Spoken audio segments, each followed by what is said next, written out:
Hi, this is Jenine Bressner of Jenine Bressner Fireworks in my glass studio in Providence, Rhode Island. Thanks for joining us on this special behind-the-scenes studio tour for the American Craft Council.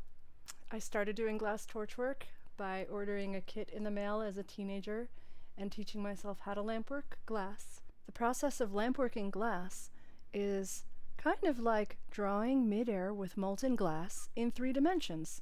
I like to think of it as a frozen liquid, and when I heat it in the torch flame, it restores it to its fluid state, and I can sculpt with it in 3 dimensions. Every different color of glass is a separate rod that has to be heated individually and has different properties, like different viscosities. My very favorite thing to make in borosilicate glass is glass chains, and I only work with clear, colorless Pyrex because I feel like when I make the chains out of colorful glass, it just looks so much more like plastic.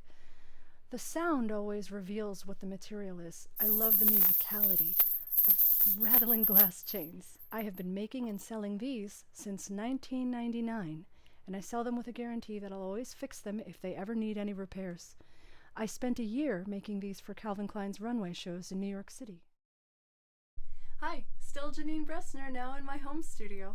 This is where I assemble pieces of jewelry after I make the things in my glass studio. Here I've got some different things I'd like to show you. And this is a floribund brooch. I sculpt all of these glass bees and glass flower beads by hand in a torch, one at a time.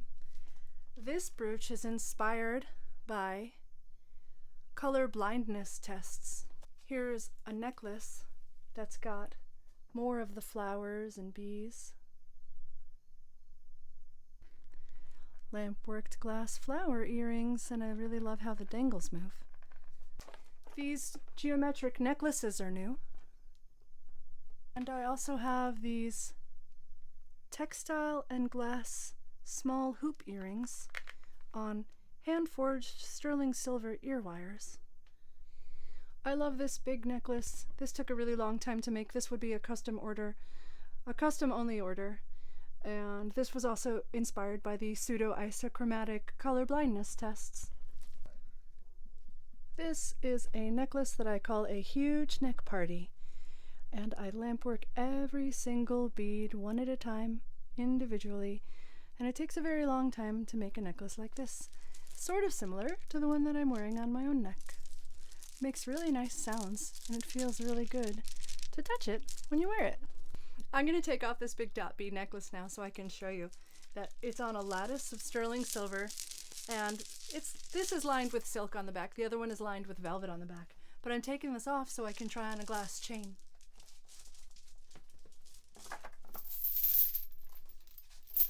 Do you hear this? I have to give credit to one of the reasons that I make jewelry at all, which is my mom.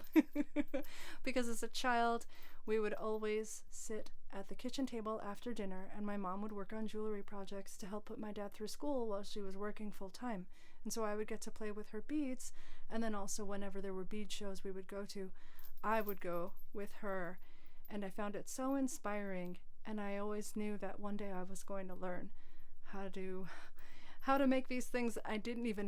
I had no guess as to how they were made, but I just knew that one day I was going to learn. And then I taught myself.